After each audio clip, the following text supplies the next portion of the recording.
Hello and welcome to the Fall 2024 Orientation for Exchange and Visiting Students at Jungang University.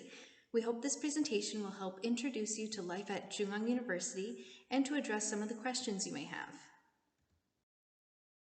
If you have questions after watching this presentation, please contact us at the Office of International Affairs. We are located on the second floor of Building 310 on our Seoul campus, circled here in red. The outside of our office looks like this. Our office is open from 9 a.m. to 6 p.m. with a lunch break from noon until 1 p.m. You can walk into our office during working hours with any questions you may have, or you can email or call us. Another important spot of our Seoul campus is the GCC, or Global Community Center. The GCC is located outside of Building 310, shown in the picture below. This is where we have special events, including the Global Fair Festival, and it is a great place to meet other international and local students on campus. There is also additional programming held at the GCC, including a language exchange program. If you are a student at our Da Vinci campus, you can visit our Office of International Affairs on the first floor of Building 802. The Da Vinci office is open from 9:30 a.m. to 5:30 p.m. with an hour lunch break from noon until 1 p.m. When contacting us at the Office of International Affairs, please always provide your full name and student ID so we can best address your questions. Also, please check your email every day. We send important announcements to you via email, so please check it as often as possible, and also check your spam box in case one of the emails accidentally ends up in it. Please note that students take full responsibility for any penalties that may arise from ignoring emails. Also, please stay connected with your GLAM buddy. Please make sure to provide your contact information with your GLAM buddy. If there is an announcement, our office will also let the GLAMs know, so please be in communication with them to make sure you haven't missed anything important. Now, let's review the academic scheduling at CAU. All changes to your academic schedule can be made in the CAU course registration portal. Add Drop Week is our final course registration period and will take place from Monday, September 2nd at 10 a.m. until Sunday, September 8th at 11:59 p.m. All final changes to your academic schedule can be made during this time. Please do not wait until the last minute to make final changes to your schedule in case you may require assistance. After the first week of the semester, if you have determined that you are unable to proceed with one of the courses in your schedule, you can withdraw from the class from September 23rd at 10 a.m. until September 29th at 11:59 p.m. There are a few university-wide rules you should be aware of concerning class attendance and course evaluations. If a student is absent for more than a quarter of the class times of a course, they will automatically receive a failing grade. All students must complete the course evaluations and violence prevention education by the end of the semester. If you do not complete these, you will not be able to see your grades during the grade correction period. Please understand that it may be difficult to enroll in the exact courses you want for your academic schedule because your home university and CAU are not exactly the same. Please try to be flexible and understand the course material might be different from what is taught at your home university. If you have an academic scheduling issue, we will try our best to help you, but we cannot guarantee your spot in a class as the professor who is teaching the course has administrative authority to make decisions on which students may or may not enroll in the course. Also, after the grade correction period, it is not possible to change your grades. After the withdrawal period, you will not be able to drop any of the courses. If you do need to miss a class, please provide a reasonable excuse to your professor in advance. Please don't forget to be punctual. It is not acceptable to hand in blank exams or submit assignments past the deadline. We understand that you want to have fun while you're studying in Korea, but please remember to fulfill your responsibilities for all of your classes. Traveling is a big part of the exchange experience, but it should not affect the professor's teaching and the academic performance of yourself and fellow students. If one of your courses is taught in Korean, even though it is noted as an English A course, or if you are rejected from a class only because you are an international student, please report this to us at the Office of International Affairs as soon as possible. If one of these situations arise, please let us know the title of the course code, name of the professor, and situation. Please note that the report will be submitted anonymously and will be used internally to prevent similar issues occurring again in the future. Let's take a look at what is required of you post-arrival. One of the most important tasks for you to complete post-arrival is applying for an RC, or registration card. This is required for all non-Korean passport holders staying in Korea for more than 90 days. No student is allowed to leave Korea before receiving the RC. If you do, there will be many difficulties with immigration, and you could be marked as an illegal immigrant, so we kindly ask you to stay in Korea until you receive the RC. You can freely travel within Korea while you're waiting to receive the RC, though. Quickly overview how to apply for the RC. First, all students must apply either through the group or individual registration. The group registration will be open from August 29th to September 9th. Please note that you will not be able to apply for the RC until after you have arrived in Korea. If you are arriving later than September 9th or accidentally missed the group application, we kindly ask that you apply for the RC individually. If you would prefer to or need to complete the application individually, please visit the immigration office website called Hi Korea for instructions on how to apply and reserve an appointment. Taking a look at the second point, if you are registering through the group application, please be aware that there will be a day designated for fingerprint scanning on campus that is determined by the immigration office. Please check your email often so you do not miss the fingerprint scanning day. Also, please note that you must make an online reservation prior to visiting the immigration office. If you make an appointment at the immigration office, please try to arrive at least 15 minutes before the appointment so you do not miss it. The students studying at our Seoul campus dormitory can make appointments at the Seoul immigration office, and those staying at the Da Vinci campus can go to the Pyeongtaek branch of the Suwon immigration office. If you are living off campus, please follow the guide on the Hi Korea immigration website to determine which immigration office you should be making an appointment at. Also, if you need to contact the immigration office, please call them at 1345. Here is a list of all of the documents you must submit when you apply for the RC.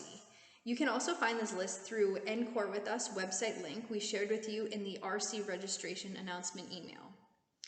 All students must submit a passport copy, visa grant notice, certificate of enrollment, power of attorney, an ID photo that is 3.5 to 4.5 centimeters in size, the RC application form, certificate of residence, and application fee. When you are submitting these documents through the group application online, please follow the guidelines in the NCORE With Us website to make sure that the documents are submitted correctly. For example, please scan your documents as shown in the above photo instead of taking your picture of the document on the phone. If you are applying through the group application and live in the dormitory, you do not need to submit the certificate of enrollment or residence through the group application.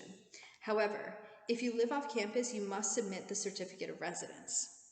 If you are applying individually, please prepare and submit all of the materials on this list except for the power of attorney form during your appointment at the immigration office. Moving on to a few immigration rules. If you would like to have a part-time job while you study at CAU, you must receive permission from the OIA and submit it to the immigration office for final approval before you start working. Without immigration's approval, you'll be working illegally. There are several documents to submit, such as the contract and business registration certificate of the provider, so please check the requirements on the immigration office website, Hi Korea. If you change your address at any time, including a room change within the dormitory, your move must be reported to immigration within 14 days of the move. You can apply for the address change on the Hi Korea website or ask for further assistance at our office. Also, if you're planning to go back to your home country after the semester is complete, you will have the obligation to return the RC to immigration at the airport. In other words, while you're going through immigration at the airport, the immigration officer may ask for your RC and not return it to you. Moving on to health insurance, Korea has a national policy called the National Health Insurance Service, or NHIS, that is mandatory for all residents in the country. You will automatically be subscribed to NHIS when you enter the country, and the bill will be sent to you after you have registered your address with your RC application. The NHIS fee is about $80 per month and covers various treatments that you may need during your stay in Korea. Please note that because the NHIS subscription will not be fully processed until after you have received your RC, we ask students to find other insurance to cover them during the first 2 months or so of the semester. If you do have your own private insurance plan and do not want to pay the NHIS fee, it is possible to apply for a health insurance exemption. This must also be reported to immigration, so if you find yourself in this situation, please visit the NHIS website for detailed guidance on how to apply for the exemption. Now I will explain a bit about the Jungang University student ID card that you will receive soon. Our office will send you all an announcement when the IDs are ready to be picked up. The student ID card can be used for class attendance and to enter the library or buildings when they are locked. While opening up a Korean bank account, it is possible to sign up for your Korean banking to be linked to the same card as your student ID with Uri Bank, which has a branch located on our campus. This is optional, but we highly recommend it because you can use one card as your student ID and banking card. You can also add the ability to use your card for T-Money, which is our transportation card in Korea. T-Money can be used to access public transportation by tapping your card when you enter the bus or subway. When you apply for a Korean bank account, you will need your passport or RC and certificate of enrollment. It is also possible that you may need to submit other documents as well. While you are waiting to receive your physical student ID card, you can use our university's EID in order to track your attendance for class. Please download the Jungang University EID app to your phone and then log in to the CAU portal after you open the app. Then you can click on the QR code after registering your information, and the screen will look similar to the image shown in the center here. You can then click the camera icon on the panel of the e-reader in your classroom, which is usually located near the door of the classroom, and hold up your phone with the QR code to the e-reader to scan the QR code. You can check your attendance within the app as well to make sure it was marked correctly after scanning the QR code. It is also possible to track attendance by turning on the location settings for the EID app. Then, before class begins, you can swipe on the little card at the top of the QR code page of the app to click a button that will track your location to prove that you are inside the classroom. Whenever you track attendance via the EID app, please double check to make sure your attendance was tracked correctly. In the menu page of the app, there's a section where you can check this. Of course, if you have any issues with the app or need help navigating how to use it, please come to our office and we will help you with it. However, if you are worried that your attendance has not been tracked correctly, please ask your professor to double check for you during the class hours to prove that you were there. Okay, now let's go over some of the rules and regulations for the dormitory. The Seoul dormitory will cost about 1,298,000 Korean won, and the Da Vinci campus dormitory will cost around 810,000 Korean won. The invoice for this payment will be sent to you via email in either October or November. When you make the payment, please use a Korean bank transfer. Unfortunately, international transfers are not accepted. If you do not wish to open a Korean bank account but need to make the dormitory payment, you can pay in cash if you visit a bank branch. Also, please be aware that the Seoul dormitory has a curfew from 1 a.m. to 5 a.m. This means that the doors to the dormitory will be locked and no one will be able to enter the building during those hours. Our dormitory follows a point system that calculates if you will be able to continue living in the dormitory. If you receive 20 points, you'll be asked to leave the dormitory. For more details about the point system, please review the dormitory regulations. Please note that the dormitory building is separated by gender, but the first and basement floor are considered common areas. Entering someone of the opposite gender's dormitory will lead to expulsion. This may be very different from how dormitories function in your home country, but please understand the laws in Korea are different, and the dormitory staff takes this rule very, very seriously. So again, under no circumstances should you ever enter the opposite gender's dormitory. Also, the dormitory staff will conduct periodic room inspections. Please do not wear your shoes in the room and keep it as clean as possible. There is a small area when you first enter the room where you can leave your shoes or store them in the closet. There will also be a mandatory fire drill during the semester. Please check the dormitory's bulletin board notice for the announcement about this.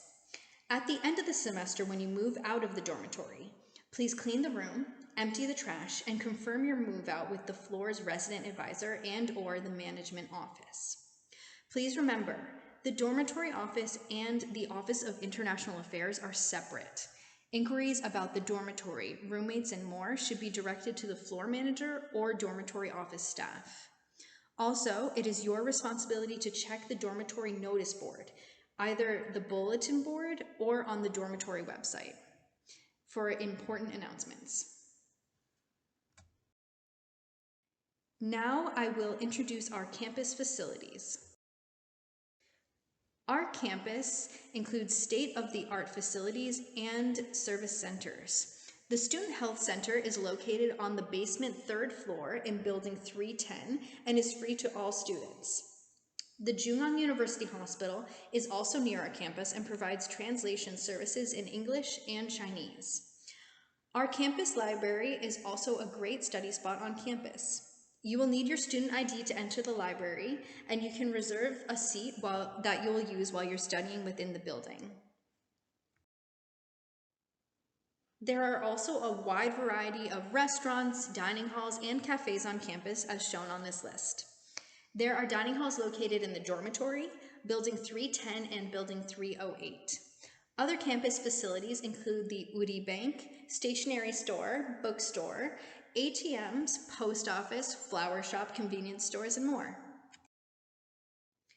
Thank you very much for attending the orientation.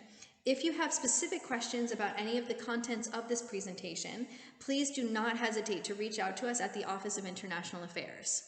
We hope you have a wonderful experience at Jungang University and wish you the best of luck with your first week of classes.